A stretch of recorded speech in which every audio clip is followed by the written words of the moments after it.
Okay, so we're taking the elevator here, and this is a little risky because if we get to floor number 3 here, as soon as we get out of the elevator, Harry turns around and starts running back away from us. And if he gets to the end of the screen, he will hop down a level, and you cannot go down the escalator. Oh, he did it! Oh, I was right there! What, are you kidding me?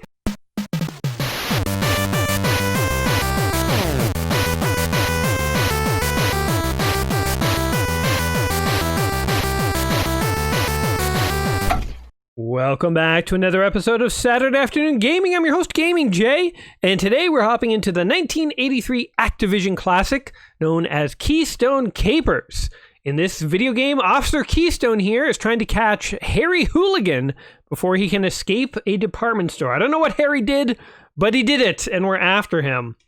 As always, when you boot up an Atari game, Atari controllers did not have a start button, so you had to flick switches on the Atari, and I never know what switch does what, so I'm just going to start flicking switches, and we're going to see, okay, the game seems to have started. All right, I got lucky. It was one of the early switches. Now, oh man, did you hear that Atari sound effect? Atari has like the best old school, like, the sound effects sound like, I can't even describe them. They sound, but just really rough. Atari definitely has like an iconic sound.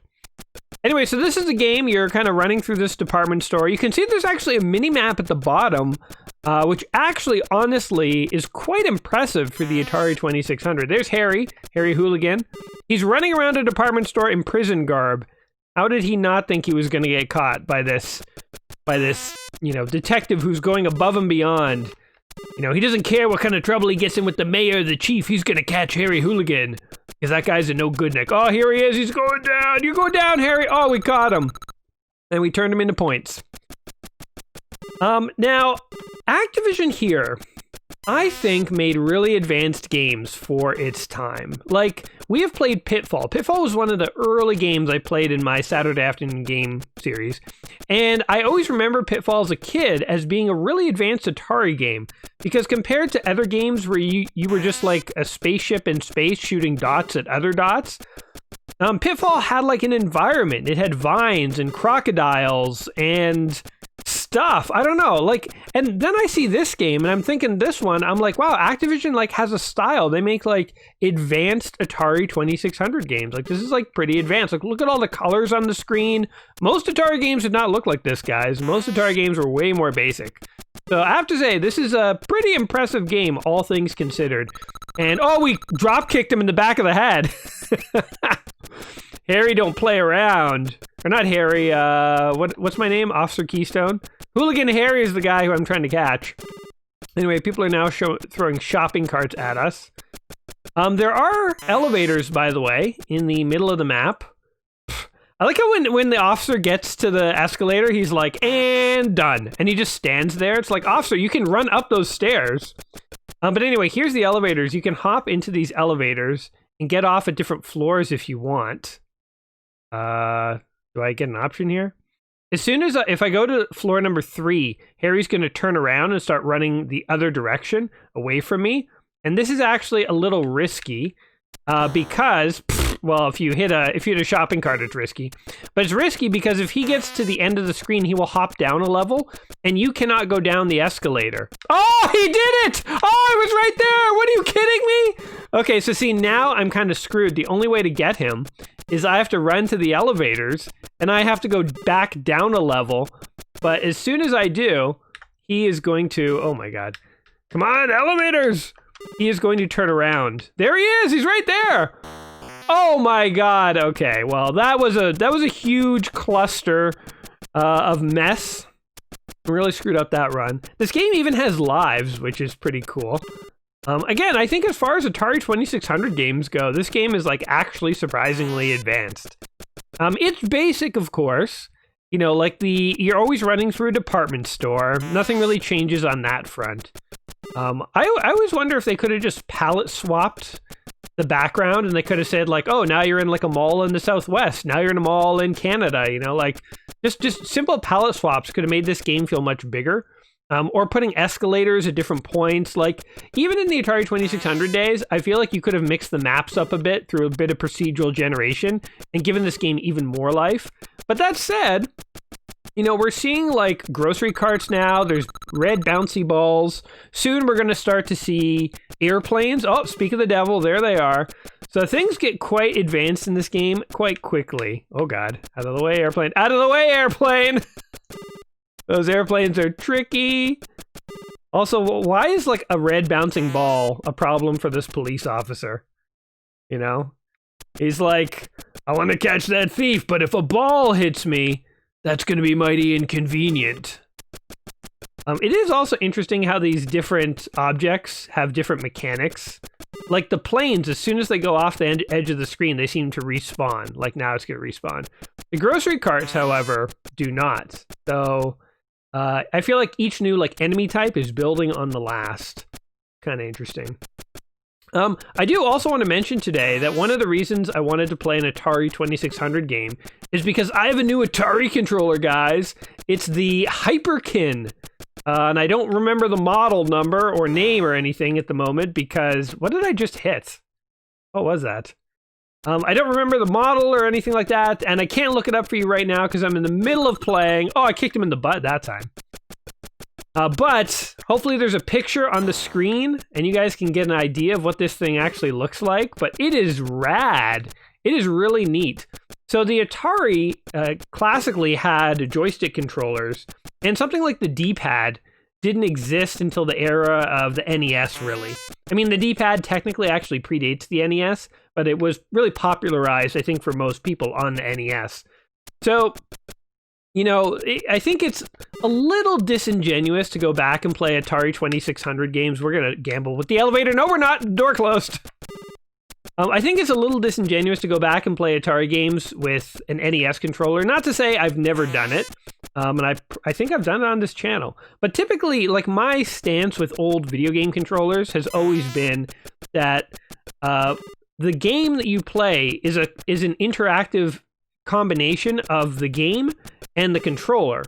So, like, if you tried to play you know, Doom with a mouse, it's not the same as playing with a keyboard. And Doom was played with a keyboard when it was originally released, and so I think if you're going to play Doom, you should play with a keyboard. I mean, unless you played it with a mouse. I mean, Doom's a bad example because some people played it with a mouse, but you guys get what I'm saying. Like, it wouldn't make sense to play an Atari game with a D-pad because in some ways, it would actually make the games easier sometimes, and that's sort of like an unfair advantage, and that's just not how the games actually worked back in the day. But this controller is like fascinating to me. So technically it's not an old school Atari joystick. So I'm not actually playing this game purely the way it was meant to be played back in the day. However, to sort of counterpoint to myself, it isn't a D-pad. It's like a thumb analog stick. So it's kind of interesting where it's like it's a modernization of the Atari controller, and it isn't technically just going over to like an NES controller, but it's kind of getting in that direction. It's very interesting. So yeah, I don't know. I'm playing this game with the Hyperkin controller. I think it is a totally neat controller, very cool Atari controller here to have, and yeah, I think this is a great game to play with it. Because this is very much like a platformer style game, and it would make sense to play with the D-pad. Oh, can we catch him? Oh, I only had 1 second left. Wow. Oh man, look how fast the grocery carts are going now. That's insane. Oh, it hit me right in the nads. It burns. Oh my God. You need like the timing of the devil himself to get through this game now. Holy crap. Okay, we may quickly be tapping out to our max level.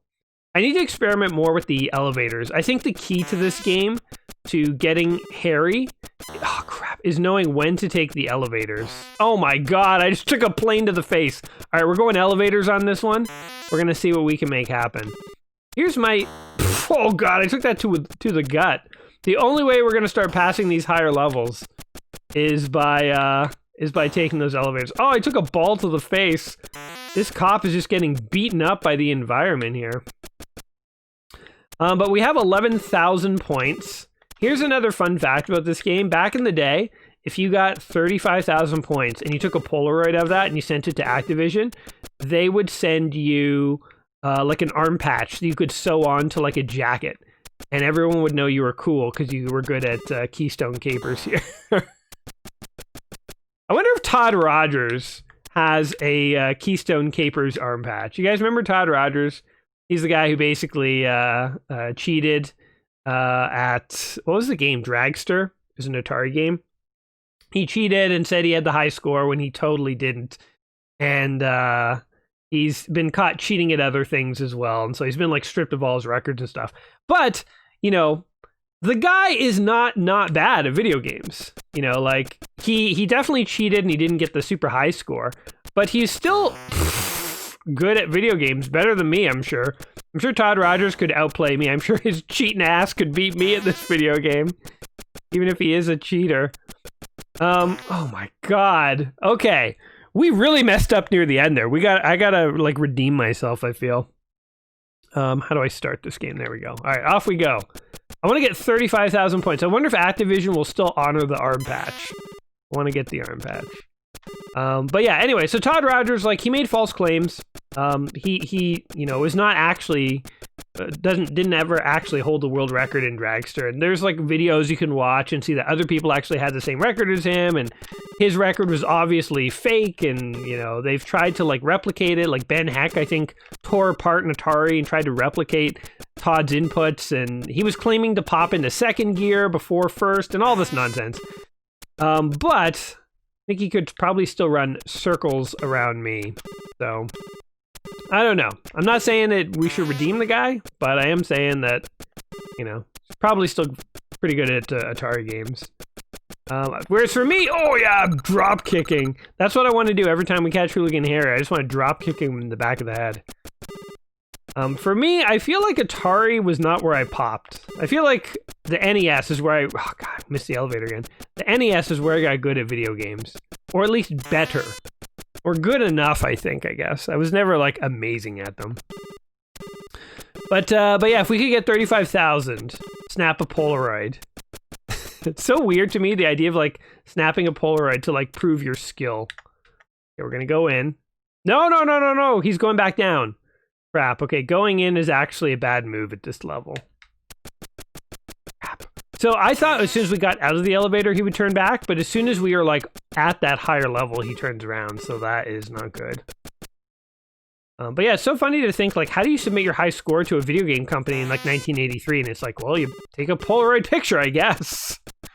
You know, that was like legit.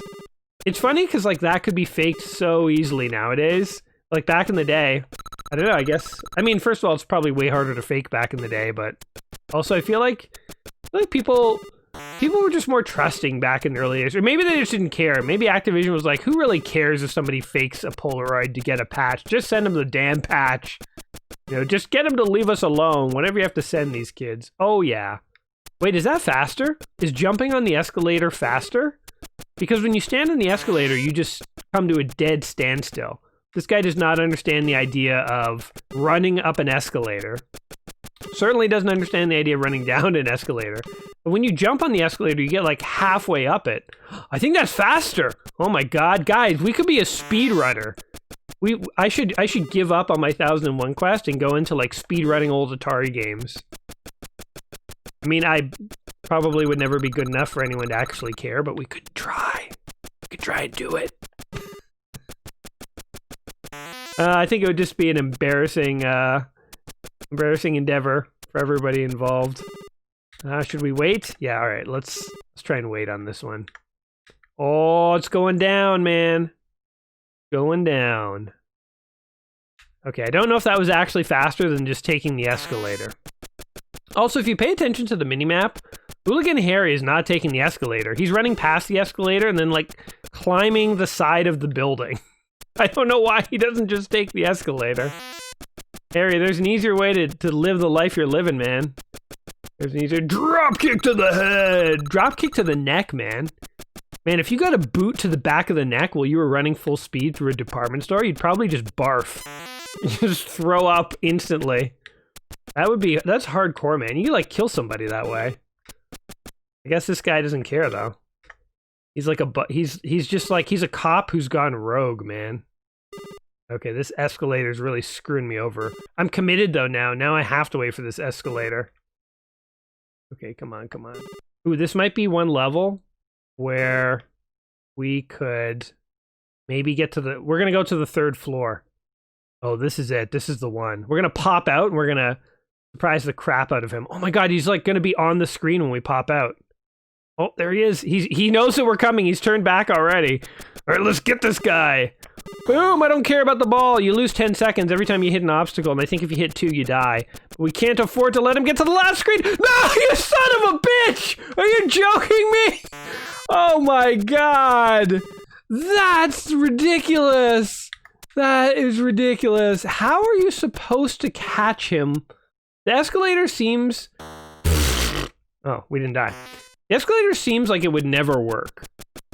Like, maybe... Okay, you can't jump over those? Give me a break. Maybe it's just me, but I feel like the escalator just seems like a big tease. Like, it doesn't actually work. There's no, like...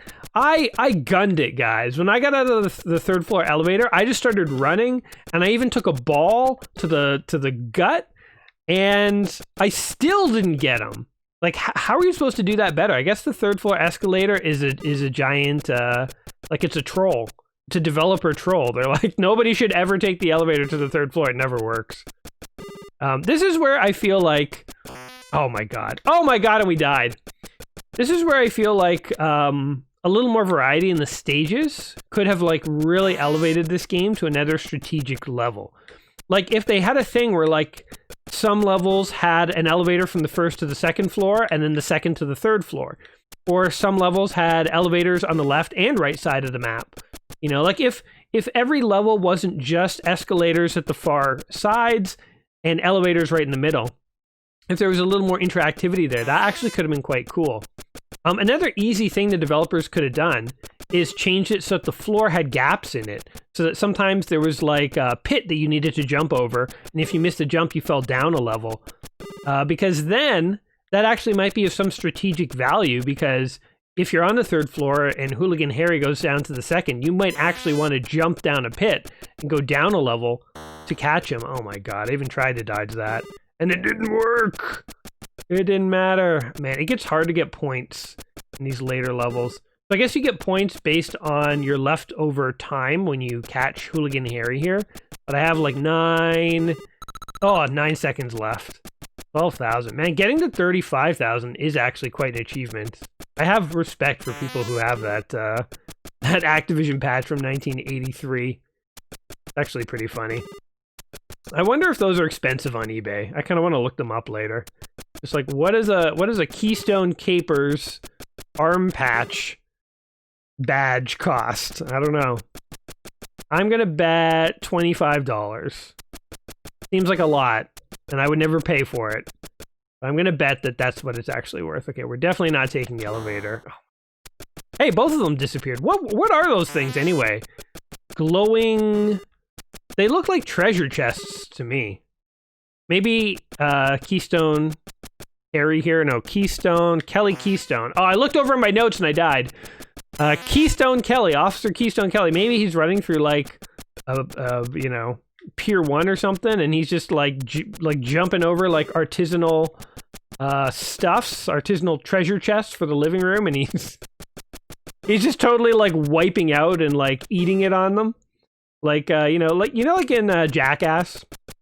You guys remember the old movies Jackass, where like Johnny Knoxville and his friends would just do crazy stuff? Often it was just like running into a wall or something, you know, like they were nuts. But they were pretty funny though. I always enjoyed the Jackass movies. But yeah, maybe it's like he's just like running through department store, like kind of half trying to hurdle some of these things and just like totally like smashing into them, breaking stuff, like diving face first and getting injured. We got to use our imaginations here, guys. We're playing an Atari 2600 game. Things are a little basic. Okay, out of the way. Out of the way. We're actually doing pretty good on this one. Boom. And that, I think that jump at the elevator or the escalator is key. Get back here! Boom! Drop kicked. Then when he's on the ground, I just start wailing on him with the billy club. They couldn't put that in the Atari. Oh crap, I forget these things. This is the level I died on last time. But they couldn't put that level of police brutality in the Atari game. Your mom wouldn't have wanted you to play that game. And we're gonna lose. Gotta pull out all the tricks. All the tricks. You bum. Okay, I have an idea. All right, we're going in the escalator, the elevator. It's our only hope. We have lost. He's already going back, so I might as well just stay in here. It really, I'm just screwed. Oh, and I'm dead. All right. Well, I think we had some fun here with Keystone Capers. Today's just, you know, a little fun short video here. I mean, there's only so much we can do and talk about with these Atari games, but yeah, kind of an interesting game. I definitely this sort of feels like a distant cousin of Pitfall. So back in the Atari day, there weren't games like Super Mario Brothers, but there were like antecedents to that. And this game sort of feels like it's in the same genre, like it's a predecessor to Mario, in the same way that Pitfall feels like a bit of a predecessor to Mario. So the levels are definitely more basic and less interesting than Mario's levels, but the basic platforming mechanics are there, and it's kind of cool. And I am really excited to have played this game today with my Hyperkin controller. By the way, I'm not sponsored or anything by Hyperkin. I'm not trying to like hawk merchandise. I just legit wanted this controller for myself and I bought it, and I feel like I like this. It's like an analog thumbstick Atari controller. It's kind of interesting. I also did buy one of their actual Atari 2600 joysticks because I wanted, you know, like an updated modern one, because I feel like all my Atari 2600 joysticks, they're just like falling apart and rotting. Like they're made out of like really stiff old rubber, and like when you move the joystick, it really creaks and struggles. It really, Atari feels like the grandparent of video games, like in more ways than one. Like literally its hardware feels geriatric. But you know, that's part of the charm of Atari. Atari came out in the era when it was considered fashionable to have wood paneling on your electronic devices. So you'd have wood paneling on your stereo maybe, and also on your video game console. So Atari had wood paneling on it, which, I mean, nowadays it stands out like a sore thumb, but it was in the times back then, and it definitely gives it a certain nostalgic authenticity, I think. So anyway, Keystone Capers here is a game that, yeah, was kind of on my radar to check out for the Atari, and I had fun with it. But what do you guys think of Keystone Capers here? Is it a game that you played back in the day? Do you have fond memories or tips or tricks or any nostalgia of your own that you want to share with us? If so, let me know in the comments down below. And as always, whatever you think of the game, hopefully today was enjoyable for you and entertaining, and you had a bit of fun watching me mess around here. If you did, don't forget to like the video and all that stuff, and I will be back soon with another video. So don't forget to tune back in soon. I don't know what I'm saying. Anyway, guys, until next time, y'all take care of yourselves. In peace. Oh, God.